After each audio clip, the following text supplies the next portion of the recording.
We got through another episode of Married at First Sight San Diego, episode 4. Hello there, I'm Jessie LaBelle, and if you're brand new to my channel, I do reaction videos of Married at First Sight. I put them out every single Thursday, even though everybody's brand new to my channel at this time because I just started out. But if you are a returning viewer, please don't forget to like, comment, and subscribe because it would really help me out with the YouTube algorithm gods. I also put out lifestyle and travel videos. And now let's jump right into it. Episode 4 of Married at First Sight. We start the episode off with KRYSTEN and Mitch. KRYSTEN is looking for her pajamas. She can't find them, whatever. That's not really a big deal. But we automatically cut to Mitch and his little confessional. And he's kind of saying how he feels a lot of pressure being with the stranger, and now he's going to see the human side of his wife. And he particularly points out at her brushing her teeth and how it's just so stressful. And something that never ceases to amaze me is how these people sign up for this show but then complain about feeling awkward with strangers. Like, what'd you think was gonna happen? When you're on Married at First Sight, it's 0 to 100. Like, you get everything jam-packed into 2 months. What usually might take a regular couple a month or 2 or 3, your guys are doing it in 1, 2, 3 days, maybe a week. So I don't know, like, I wonder sometimes, like, are these people really watching the show before they go on it? So then KRYSTEN walks out of the bathroom. She has no makeup on, and I will give it to Mitch. He tells her that she looks really pretty without makeup on. I think that's probably the only nice thing he's said to and about KRYSTEN. And KRYSTEN's reaction is like, oh my God, but like, this is what I really look like. Like, this is what I look like every single day. Don't worry. I already see the red flags. Like, he has so many that it's impossible to ignore them. And yet, like, KRYSTEN is like in that Sandra Bullock movie where she's just blind walking around. Because even though the red flags are there, I think that her desire to be a wife and to be wanted is much greater than, I think, right now, setting boundaries and expectations.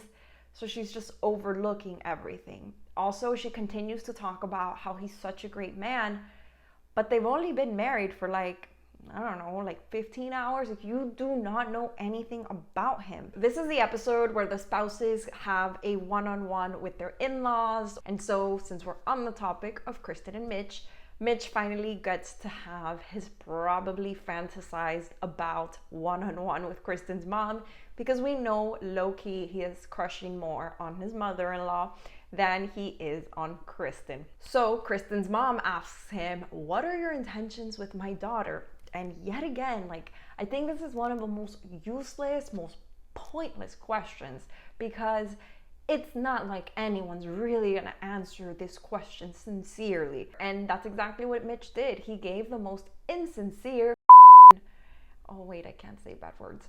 He gave the most insincere freaking response. I bet he probably wrote down on his notes what he was gonna say, like have some sort of generic response and just memorized it because it came out so rehearsed. So he pretty much tells her, like, you know, my intentions with your daughter are to make sure that I can be the best version of myself with her, that she can just be happy and we can live in marital bliss.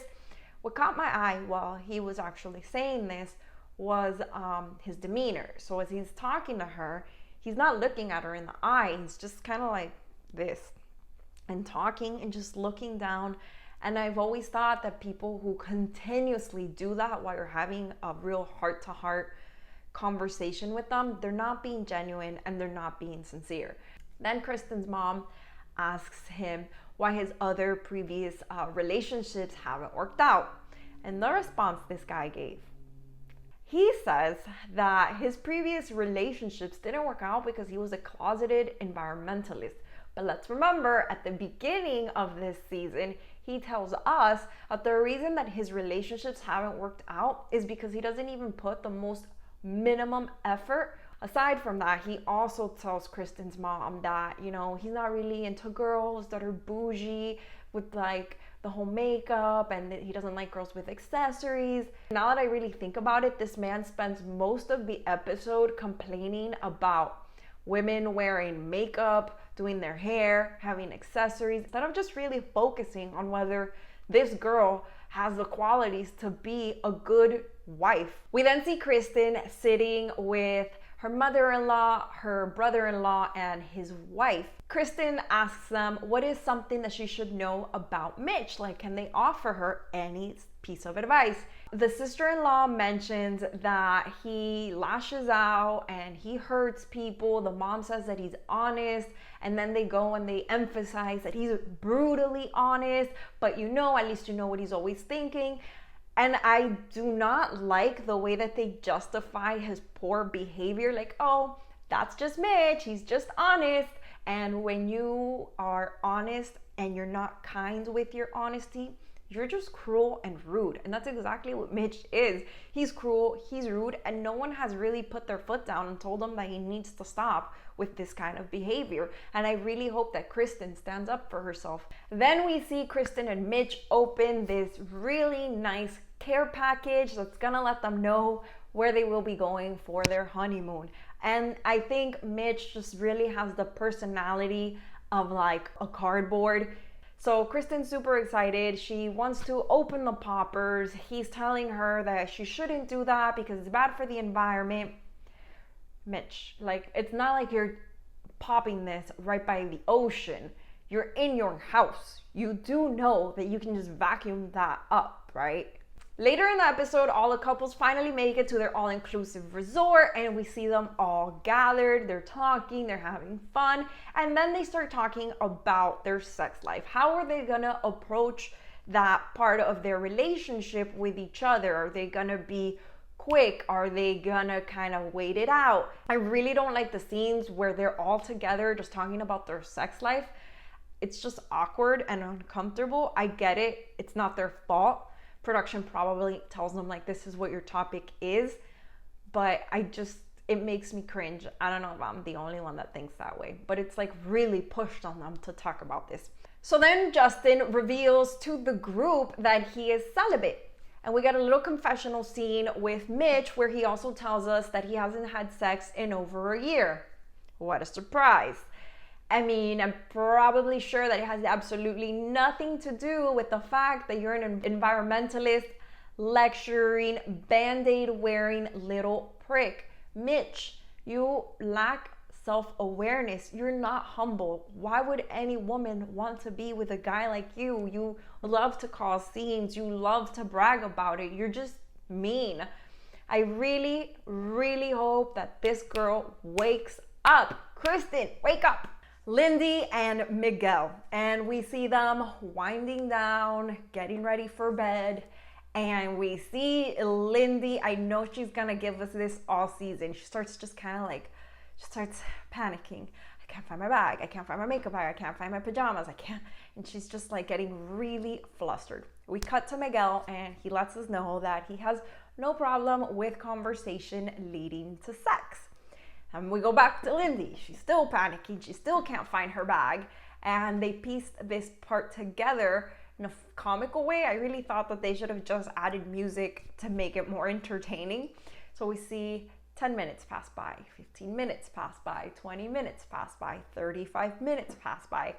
Any hope that Miguel had of getting it on with Lindy has just like progressively declined as the minutes go by.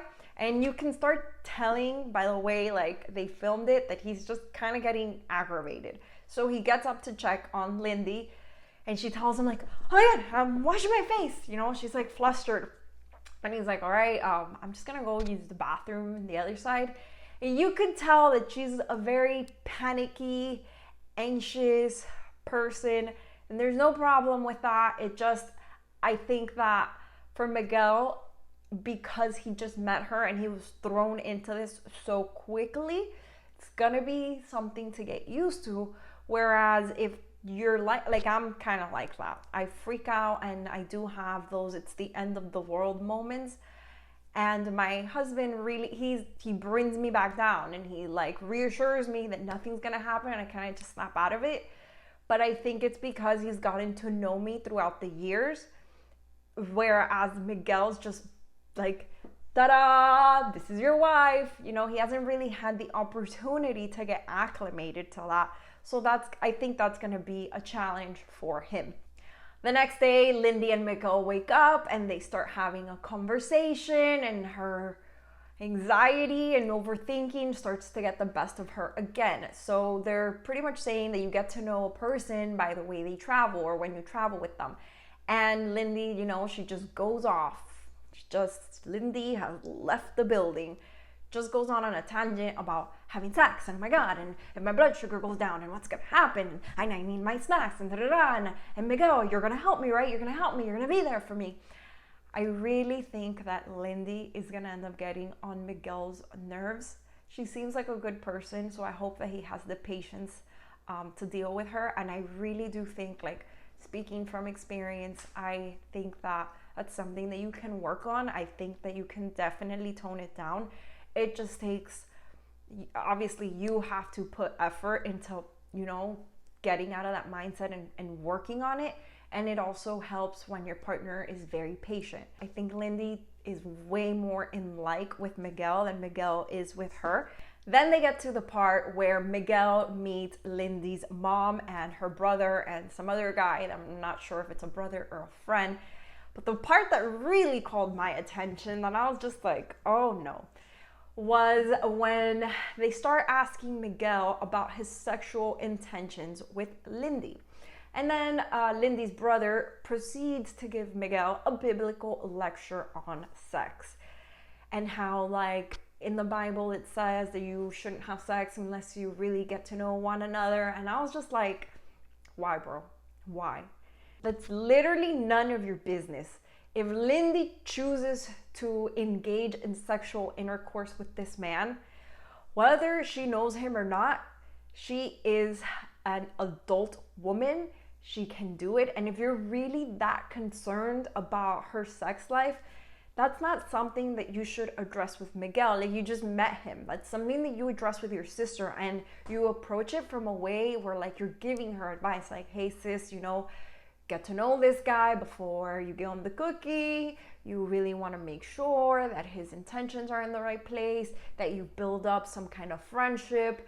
You know, like, you approach it in that direction. You just don't go and confront this man on, hey, don't sleep with my sister because you don't know her. That's not your place. And right now they're married. And if that was really a big problem, then you should have told her before she went on a show where she's going to be marrying a stranger, because I don't think that the Bible approves of that either. But here we are. Then Lindy goes on to meet with Miguel's sister, and she also has a very poor and sour experience. I can only imagine, like, these people at a family gathering. I think that they're gonna be that couple that just, let's hang out with my side of the family and then let's hang out with my side of the family, not necessarily bring them both together, because they have nothing in common. And if Lindy's brother is just gonna be bringing up religion, and her mom too, every single time, that's bound to bring some issues, especially if we see, obviously, that Miguel's sister has absolutely no problem expressing herself. So Miguel's sister starts off with letting Lindy know that their astrological signs aren't really compatible. At the moment, I don't remember what they are, but I do remember her saying that. And whatever, I'm just gonna move on to the next part that, like I said, for the other couples really called my attention. And that's when she becomes extremely intrusive and just goes on and asks her, like, what do you bring to the table financially? Before Lindy can even answer that question, she's like, do you bring debt to the table? Ma'am, like, this is none of your business. I don't know why these family members and friends, because in some seasons it's the friend, feel like they have the authority to ask these questions, especially when you are meeting this person really for the first time. That's extremely intrusive. Again, same thing. If that's really your concern because you said that your brother makes a good living and that he's had to provide for people in the past, then that's something that you address with your brother. And you also do it in a way where you're offering a piece of advice, not judging and criticizing. You can just tell him, like, hey Miguel, like, you know what happened to you last time, be careful, make sure, like, have these conversations with her. Because at the end of the day, all you could do is give them advice. You can't force them to do something. Give them advice and move on with it, but do not start confronting people about their financial obligations. And by the way, when Lindy responds that yes, she does have debt, and by the way, when she does respond that she does have debt, she lets us know that it's student loan debt. And I think that most of Americans who went to school in the United States have some sort of debt. And she got a doctoral degree, if I'm not mistaken. So, like, at least she has something to show for it. It's not like she was out buying luxury cars, expensive bags, designer shoes. Like, the only thing that I was like, Lindy, please, is when she tells Miguel's sister that she doesn't really like to work all the time, which is true, but I probably wouldn't have told that to Miguel's sister, only because she seems like the kind of person that's gonna go back to her brother and start putting things in his head like, hey, Lindy doesn't work. Hey, Lindy, she is gonna end up putting that burden on you. So that's not something that you should have disclosed with her, at least not yet. Maybe you should have had that conversation with Miguel first. And that leads us to our next point. Miguel and Lindy are then having a conversation about how their day went with their significant other's family. And this is where Lindy confesses that she does have debt. And this is where my perception on Miguel started to shift. And this is why. So when Lindy tells him that she does have debt and the conversation that she had with his sister, he's automatically like turned off. And he's like, you have debt? And then he tells her like, hey, I'm not gonna be your sugar daddy. And that was not the correct choice of words. First of all, Lindy didn't ask you to be her sugar daddy. She's letting you know, like she's being 100% real with you. Hey, I have debt. And if the way you're gonna react is by being a douche about it, then like what? Every single time that she brings something up to you and she's real about it, you're gonna like respond with one of a little snarky remark. It's like, I am not gonna be your sugar daddy. Lindy works, maybe not all the time, maybe she doesn't want to, but she works. And as long as she's paying off her own debt and she's not relying on you to do it, what's the problem?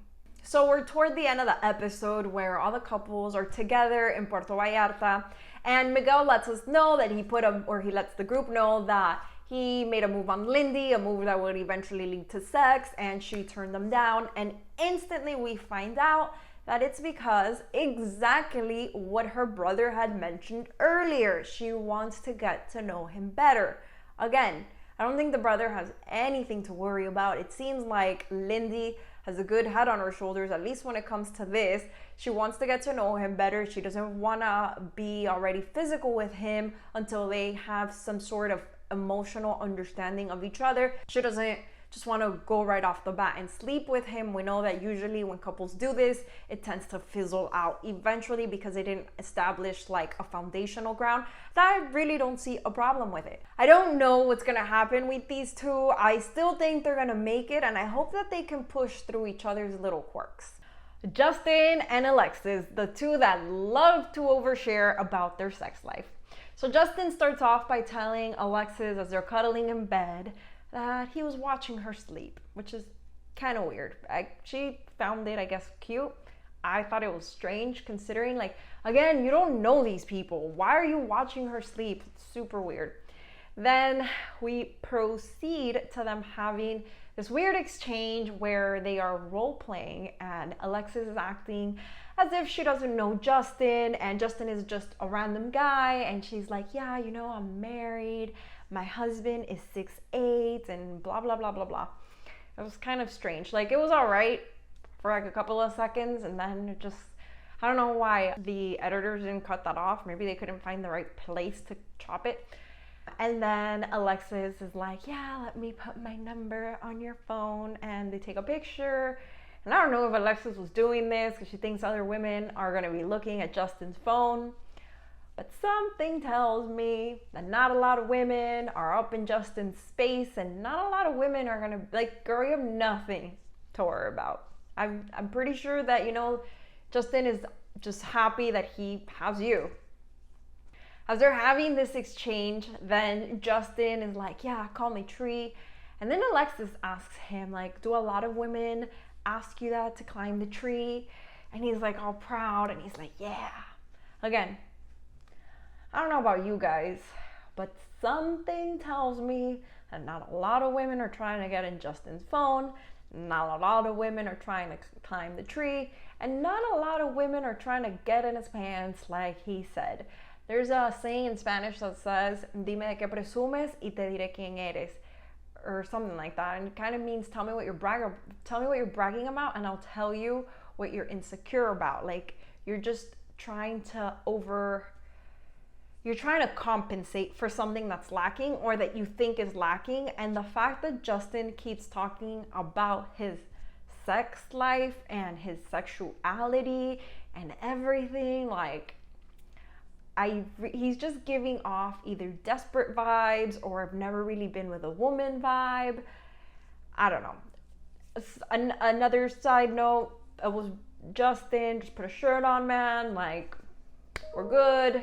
See, maybe you're hot, but like, just put a shirt back on. Alexis then says that she knows exactly why they were matched. She's super happy. And you know, I really like her. I know some people find her annoying, but I really like her. I think she's pretty cool. I think she's easy to talk to. She's easy to get along with. I wouldn't mind kicking it with Alexis, really. I mean, she seems like an overall fun girl. However, she's very, like, with them, with their whole segment, they're like very overly sexual, like overly touchy, and they overshare. And this hasn't really happened to me with a lot of couples, but when I think of Alexis and Justin, I automatically think about sex, because that's all that they are right now. I mean, not even, because they haven't had sex. It's just all they talk about. Like, everything with them is sex, sex, sex, sex, sex. And I feel, and also she's always like, I really like him. I'm so attracted to him. I know why we were matched. There's something about her tells me that she's not 100% honest. Like, kind of gives off like she fake it till you make it kind of thing. And in a way, I guess, you know what, we got to give it to her. Another girl might have been right off the bat like, this isn't my kind of guy. I'm not even going to try. And at least, you know, she's giving him a chance. She's giving the process a chance. But yeah, they're just a lot. They are a lot to take on in, no pun intended again. Then we get to the part where Alexis meets up with Justin's mom and I believe his friend. And what do you think was the first thing she did? She talked about sex and she overshared. So Alexis barely even sat in her seat and she's like, you know, your son is still celibate. And she just keeps doing this everywhere she goes. She might as well like get, you know, those memes on the internet with the guy with the white sign. She should get a sign and just walk around and say, Justin is celibate. And I don't know if she's doing this because deep down inside, maybe that's something that she's not too sure about and she keeps bringing it up so that people can reassure her that it's fine. Or maybe she's just proud that she's gonna take away his celibacy. I don't know. But his mom does not look amused. Her and the lady next to her are like, I don't know if this is gonna work out. But she says that Justin is perfect in every way, that she really likes him. Again, it's like a lot. And it's just floral language. Like, oh my God, he's so great. Oh my God, he's so wonderful. Oh my God, I like him so much. But it just doesn't seem real. It's, again, she's just like overcompensating. And then they let her know, you know, we get it that you like him, but like, are you really committed? Because a marriage is not always great. A marriage could be boring. How are you going to deal with that? And she's like, I'm 100% committed. It's fine. And it is true. When you get married, it's a life partner. And in life, you go through a lot of different stages. And you kind of just have to hang in there and try to work through these things together. So I don't know if she's trying to convince his family or herself. But anyway, Justin's mom tells her that Justin almost got married and then he was really heartbroken when that didn't pan out. And Alexis was just dying. She was just dying to let them know that she had been proposed to 3 times. And when she did that, I think their Alexis fan level dropped a few bars. They're like, what? 3 times? What happened? Why weren't you committed? Why did you say no? And that's another red flag. And she just kind of tells him that she kind of self-sabotaged, that she always got in her way, but that she's outgrown that phase and she's ready to really be committed to someone. And Alexis, again, I like her, but I'm not sure if I believe her. She seems very immature, or maybe she's just very playful, but I don't think she's there yet. I just don't. But then we jump into Justin meeting Alexis' mom and her sisters. And they start talking and, you know, like, how do you plan on dealing with her sister and whatnot? And he, among many other things, tells them specifically that he wants to please her both emotionally and sexually. Again, do we see a trend? It's just sex, sex, sex. Why are you telling her mother that you want to please her sexually? And so he says that he's just a people pleaser, that he wants to make everybody happy. And that's where one of the sisters says, well, you know what? I get it, but our mom raised us to be women who are very independent and outspoken. And if we don't like something, we're going to vocalize it. So how do you plan on advocating for yourself when my sister acts like that? And I appreciated that kind of question, because they're kind of like, hey, we know Alexis is gonna run all over you if you're a people pleaser. So even though that's her sister, you also have to stand your ground. And his response was, well, yeah, but you know, I'm only a people pleaser with people that deserve it, not with other people. And that was kind of like a whack answer. It's kind of like when you're meeting someone, I don't know, this is weird. It's the first thing that came to my head. When you are having a conversation with someone and they tell you, and you say like, oh, I don't like the color yellow. And they're like, oh, but I do. I think the color yellow is great. And then they automatically change their response to, well, I mean, I don't like the color yellow on like shirts, but I really like the color yellow otherwise. You know, like one of those weird answers where, again, you're just trying to people please. And then we continue with the sex talk. Once they are all together in Mexico, Alexis lets the whole group know in that little scene of all the couples that Justin is celibate yet again. Like, freaking tweet it, Alexis. Put it in a tweet. Just say Justin celibate, put it in a tweet, make a reel on Instagram, make sure you make a whole video about it on YouTube, and let everybody know. I don't understand why she keeps on insisting. Justin then does what he does best. He starts oversharing. And this part got a little weird for me. He's like, yeah, when Alexis touches me, I get goosebumps. And this morning, man, like we have such great sexual chemistry that this morning I woke up hard. Why are you telling everybody this information? Like, first of all, it's disrespectful to all the women there. They do not need to know that information. At least have that decency, right? Second of all, that's just TMI, dude. That's really gross. And the fact that you keep bragging about women wanting to climb your tree, women think that you're a piece of meat, that you're always pretty much turned on, you're always talking about your male apparatus, that just gives off, honestly, either desperate energy or I am a virgin energy. I don't know. I cannot with them too. I really can't. And then I remember somewhere in the episode, she shows him a red bikini and she's kind of like, if you're with it, I'm with it, so let's do it. Let me know what you think about this couple. Like, am I blowing it up? Am I nuts? Do I have the wrong perception? I want to know what you think about Justin and Alexis. Morgan and BINH, the fifth couple to get married. And we could have just done with the 4 couples. We didn't need a 5th one, but here we are yet again. Now we have to be put through another wedding. And I don't know if it's because this wedding was rushed in order to catch them up with the rest of the cast, but it kind of it was underwhelming. I don't know, like it lacked sentiment and emotion, or maybe it's just that there was really no chemistry there. But let's start from the beginning. So we see BINH, and I think BINH is adorable. He has a beautiful smile, like one of those smiles that like lights up the room, as cheesy as that sounds. He's really cute. I don't like his haircut, but he's really cute. So he sends her a gift, and in the bag we of course see James Allen, the ring, And then we also see that he gives her a book, Pastor Cal's book, another product integration. Now we all know that Pastor Cal has a book and you can find it on Amazon, Barnes and Noble, or whatever. And there's also a letter where he lets her know, like, hey, I'm sorry for everything that happened and that our wedding got delayed. You know, we're gonna have a second honeymoon. Then they finally skip on over and we hear Morgan talking to her friends. She's telling them that her dad was not invited, that she pretty much has no relationship with him, and that she's gonna walk herself down the aisle because she is an independent woman.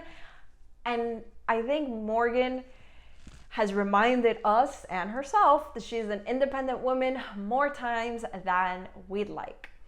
So we see her finally walk down the aisle, and her walk was something, you know.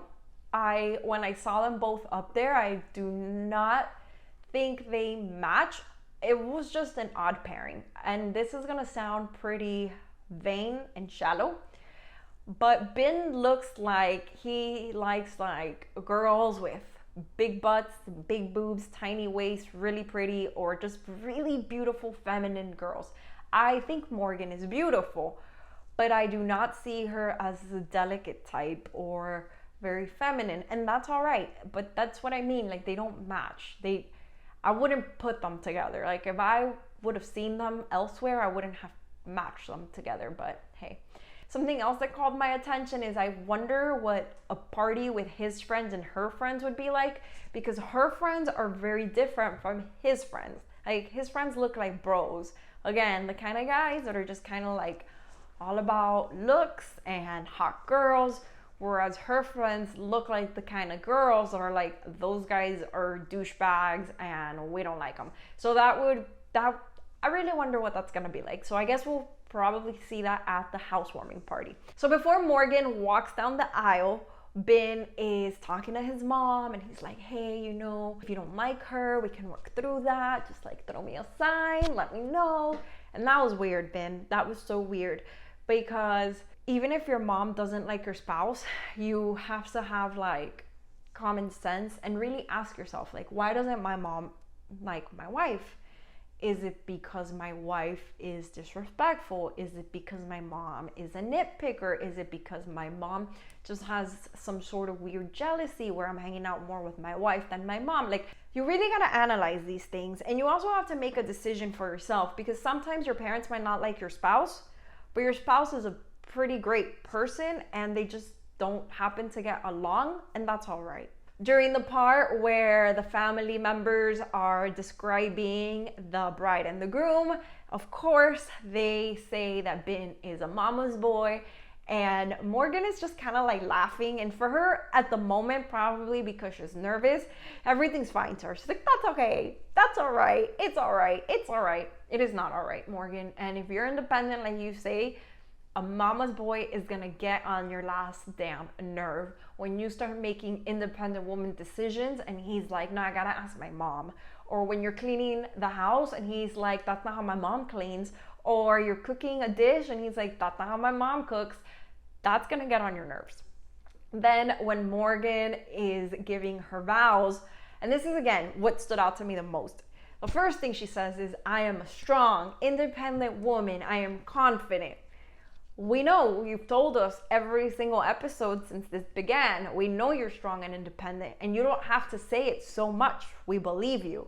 We know you already kicked your friend's tooth out of her mouth. Well, then they kiss and they walk down the aisle. They finally have their little conversation.